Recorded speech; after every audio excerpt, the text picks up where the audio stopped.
Hello everyone, welcome to another Ortoo's how-to videos, and in this video we're gonna show you how to add users automatically in an assignment group.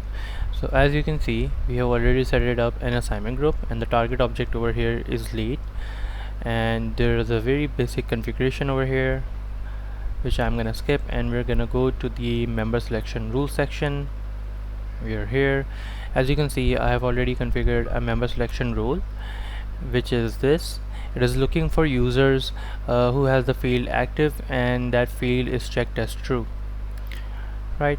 And just make sure if you want to add users automatically, this checkbox is checked. And now you can see currently there are no members in this assignment group, so I'm just gonna hit refresh here. Sometimes it takes a couple of seconds, even a minute, to load.